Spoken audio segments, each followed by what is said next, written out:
새롭게 바뀐 청약통장 계속해야 할지 말아야 할지 고민이시죠? 같이 한번 정해보도록 하겠습니다. 청약저축의 월 인정액이 41년 만에 25만원까지 올라간다. 평생 청약통장 쓸 일 있을까? 그러니까 필요 없을 것 같은데 하면서 많은 사람들이 청약통장을 깨버리고 있습니다. 그래서 한 달 새에 2만 명이 깼대요. 최근 한 달 사이에. 크게 두 가지가 바뀌었다고 보시면 되고요. 청약통장의 월 납입금이 10만원이었는데 이게 25만원으로 상향이 됐습니다. 요거를 조금 더 자세하게 설명을 해보면, 긴 세월 물가나 소득이 많이 올랐죠? 청약저축 월 인정액 25만원까지 올리겠습니다. 그러면 여러분들은 더 빠르게 당첨선에 도달이 가능할 거예요. 이거 하게 되면요, 저희가 소득공제 혜택도 더 확대해서 드릴게요. 원래 청약저축은 연간 240만원 한도로 소득공제를 하고 있었어요. 근데 이걸 하면서 연간 300만원 한도로 소득공제 혜택을 더 드리겠다, 추가 혜택을 드리겠습니다, 이렇게 한 거죠.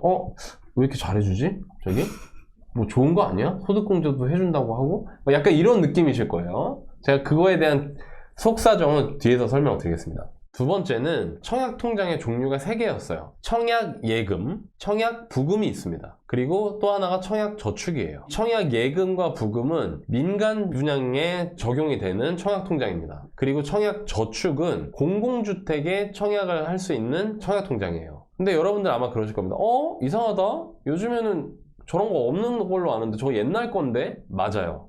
사실상 지금 현재 사람들이 보유하고 있는 청약통장의 종류가 4개입니다. 4개. 그럼 주택청약종합저축은 뭐냐? 민간이든 공공이든 다 청약을 넣을 수 있는 통장입니다. 이게 처음 나올 때 그래서 이런 말을 했었어요. 만능통장이다.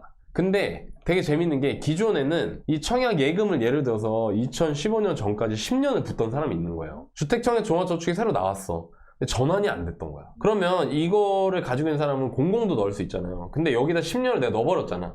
그러니까 공공에 청약 넣을 수 있어요, 없어요? 못 넣는 거였죠. 그리고 또 반대로 청약저축을 가지고 있던 분들은 청약예금이나 부금을 가지고 있는 게 아니니까 민간 분양에 청약을 넣을 수가 없었던 거예요. 이게 그래서 울며 겨자 먹기로 내가 그동안 넣은 게 있으니까 아이씨, 나는 그냥 민간은 포기해야겠네, 나는 공공은 포기해야겠네, 이런 상황이었거든요. 그래서 사람들이 이거 합쳐달라고 요구가 많았는데 그동안 줄기차게 안 했습니다. 그러다 갑자기 뜬금없이 이렇게 갑자기 태도를 바꾼 거죠. 자, 요걸로 바꾼다는 건 무슨 의미냐? 청약예금 가지고 계시던 분이 요걸로 바꾸면 그때는 요거는 만능이래매. 그러니까 공공도 넣을 수 있게 되는 거죠. 그죠? 요렇게 기회를 열어드리겠습니다, 요겁니다. 요거 같은 경우에는 저희가 이번에 통합해서 민간 공공 모두에 청약하실 수 있도록 해드릴게요. 대신 신규 납입부터만 인정이니 추가적으로 납입하셔야 돼요. 대신이 붙네요. 이게 뭐냐? 이겁니다. 쉽게 말하면 청약 예금을 가지고 계시던 분이 드디어 전환이 되는구나, 나도 공공청약의 길이 열리는구나, 빨리 전환해야지 하고 주택청약 종합저축으로 전환을 했습니다. 그리고 공공청약을 넣으려고 했더니 갑자기 딱 이러는 거죠.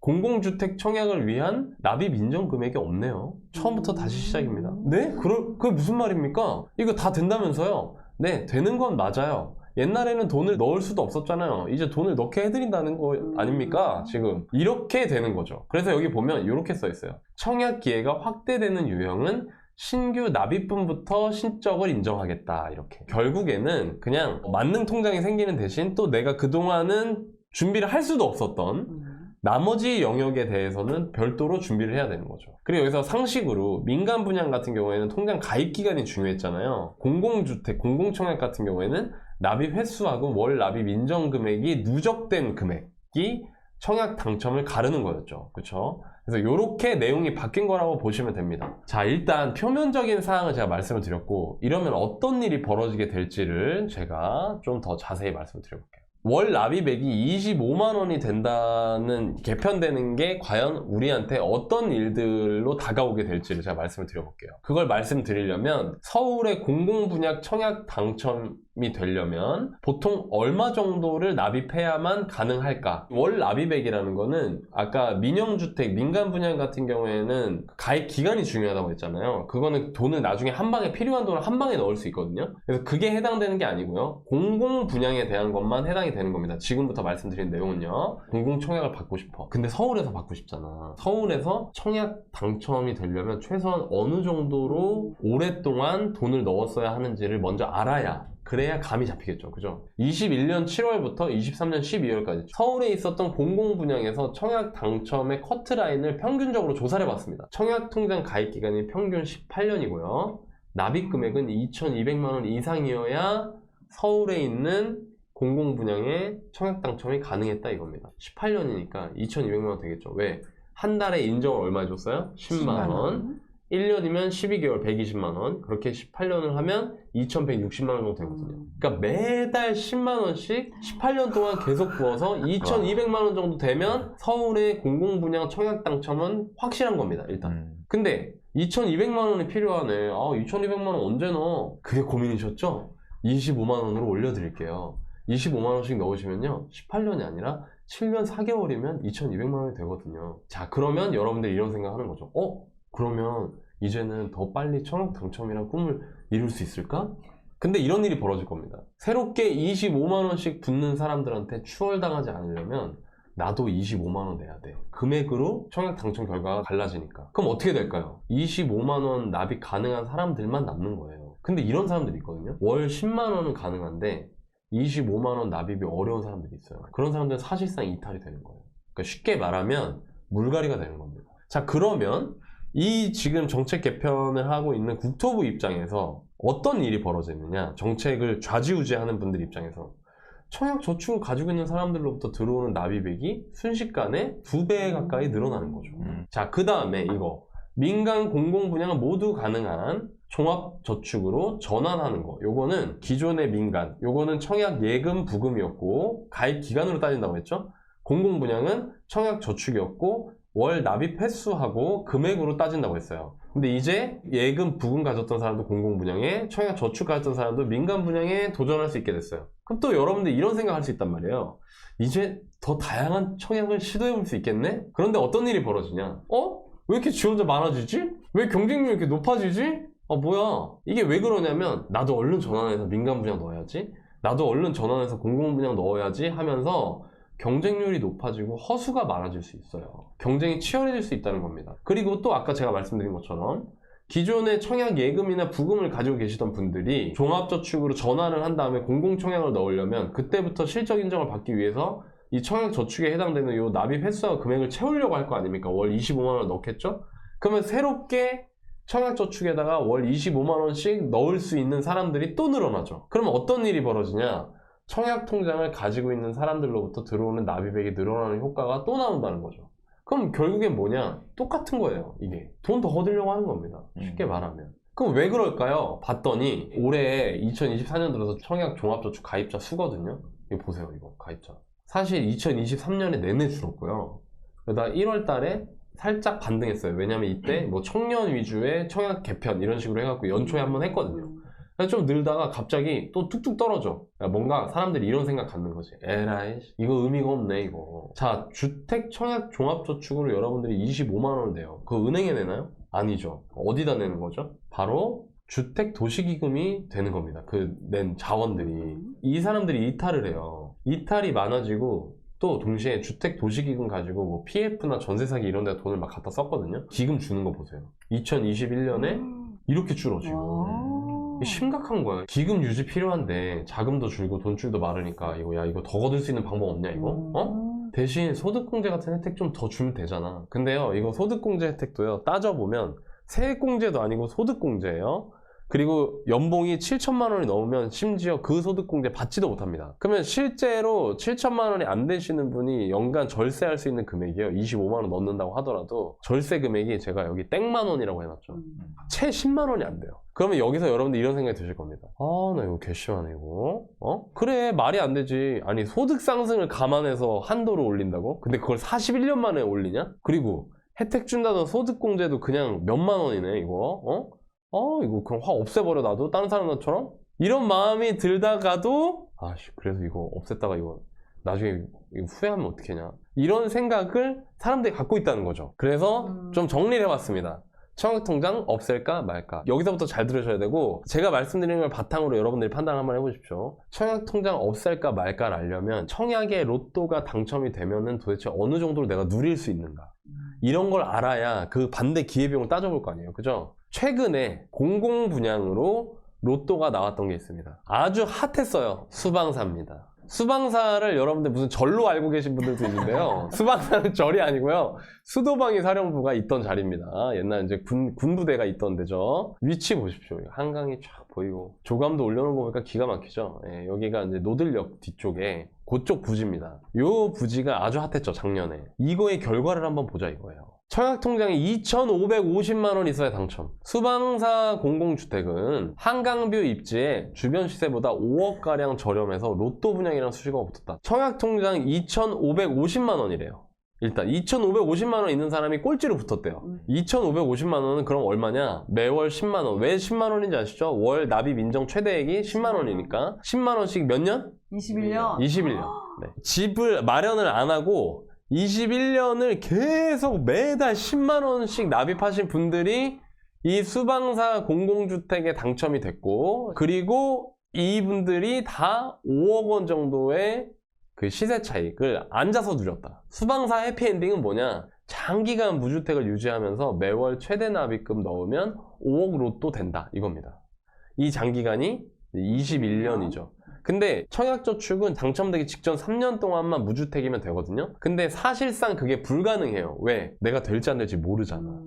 이거 하시는 분들 보면 다 계속 무주택으로 계속 넣으시는 거예요. 이게 수방사 되신 분들이 대단하시다는 겁니다. 이 해피엔딩 시뮬레이션을 제가 해봤어요. 자, 여기서부터가 중요합니다. 제가 이게 기회비용을 따지는 거거든요. 이제 10만 원이 아니고 얼마예요? 25만 원이라면서요. 그럼 매월 25만 원씩 21년을 납입한다고 쳐요. 왜? 여기 기준이 생겼잖아요. 21년 납입하니까 수방사 같이 로또 되는구나. 25만 원씩 21년 납입하면 원금이 6,300입니다.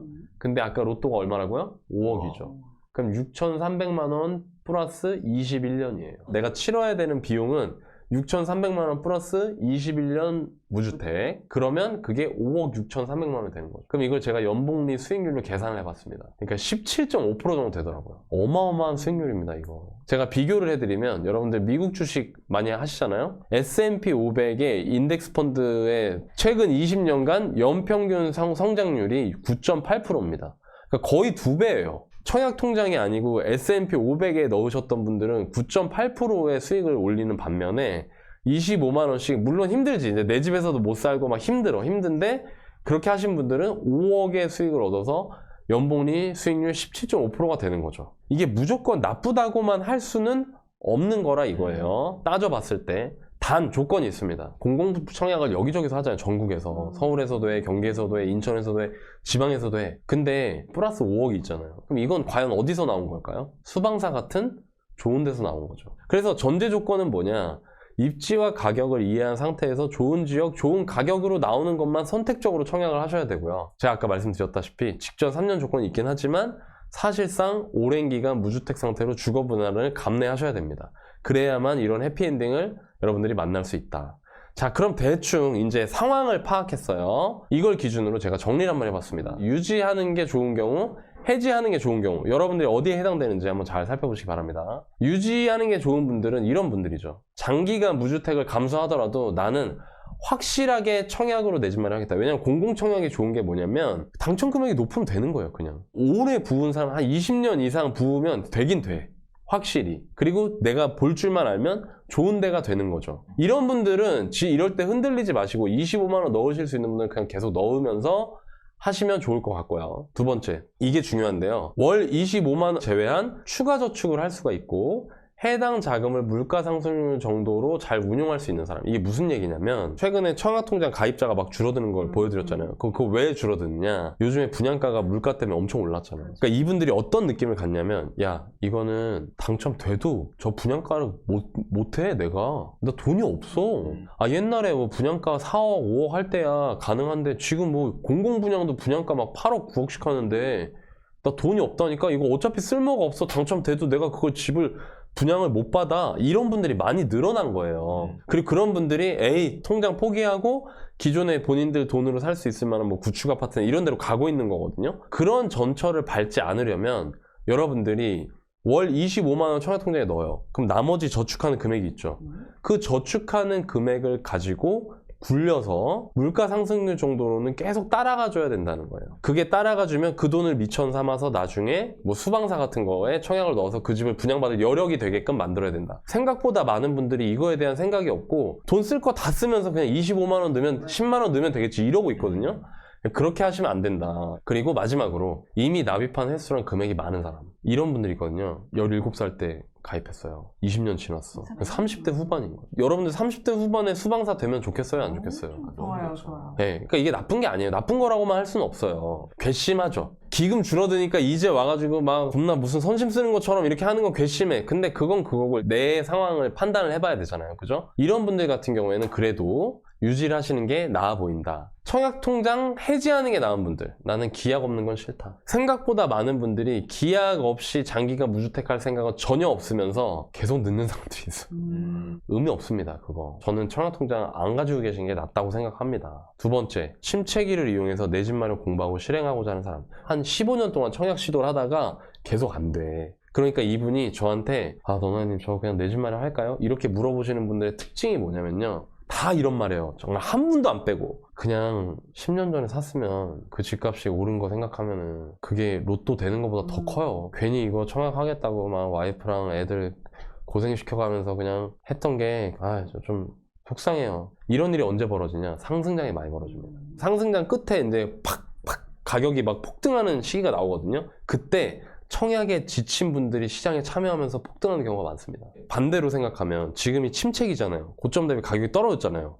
그럼 이런 시기에 그냥 오히려 싸게 살 수 있는 기회니까 지금 내 집 마련 해가지고 사는 게 20년 뒤에 청약돼서 로또 금액보다 더 크지 않을까? 그런 분들은 그냥 청약통장 해지하시는 게 맞다. 굳이 거기다 돈 넣으실 필요 없습니다. 그리고 저는 개인적으로 이런 생각을 가지고 있습니다. 저는 개인적으로 마지막이 납입 횟수하고 금액이 불리한 사람, 납입 횟수하고 금액 불리하면 당연히 안 가지고 있는 게 낫죠. 여기에 하나 정도 더 말씀드리면, 사실 저는 이 부분이 제일 중요하다고 생각하는데, 자기가 공부를 좀 해서 내 집 마련을 해야 되는 범위도 잘 정하고 그 안에서 좀 가격이 저렴한 거 잘 찾아가지고 내 집 마련 하시는 분은 20년 뒤에 공공청약 당첨되는 것보다 그 집값이 20년 동안 오르는 게 더 클 겁니다, 아마. 그래서 저는 이거를 권하고 싶은데, 이거를 한다는 얘기는 지금 현재 적어도 괜찮은 지역에 내 집 마련을 할 수 있을 만한 종잣돈이 있는 분들이란 얘기잖아요. 근데 내가 돈이 너무 없는 거야. 내가 아직 너무 어리니까. 그런 분들은 청약통장 유지하셔도 됩니다. 왜? 나중에 집 살 때 깨면 되잖아요. 깨면은 너나님 소득공제 혜택 받고 이런 거 토해내야 되는 거 아니에요? 아까 제가 말씀드렸죠? 끼케야 월 10만 원도 안 됩니다. 소득공제 혜택이. 그러니까 그건 그냥 없는 거라고 생각하시면 돼요. 그러니까 너무 종잣돈이 적어서 이 침체기를 이용하기엔 내가 벅차고 그 다음 사이클을 봐야 될 것 같다 라고 생각하시는 분들은 청약통장을 유지를 하시면 좋을 것 같고요. 그게 아니라 내가 나 돈도 있고 이번 기회에 서울 아파트값 좀 떨어졌으니까, 많이 떨어졌어요 지금, 아파트들 사는 게 20년 뒤에 더 나을 것 같다 라고 생각하시는 분들은 청약통장을 해지하시는 거를 한번 검토해 보시는 게 어떨까, 이렇게 말씀을 드리고 싶어요. 여러분들 상황에 맞게 명쾌하게 판단할 수 있는 기준을 드리려고 노력을 했거든요. 이 방송을 토대로 여러분들이 청약저축을 계속 유지해 나갈지 아니면 해지할지를 결정하셨으면 좋겠고요. 이거와 비슷한 고민을 하고 있는 우리 친구, 언니, 동생, 형, 남동생, 사촌동생, 사촌형 되게 많아요. 그런 분들한테 이 영상을 공유해 주시면 아마 그분들도 결정하시는데 큰 도움이 되지 않을까 싶습니다.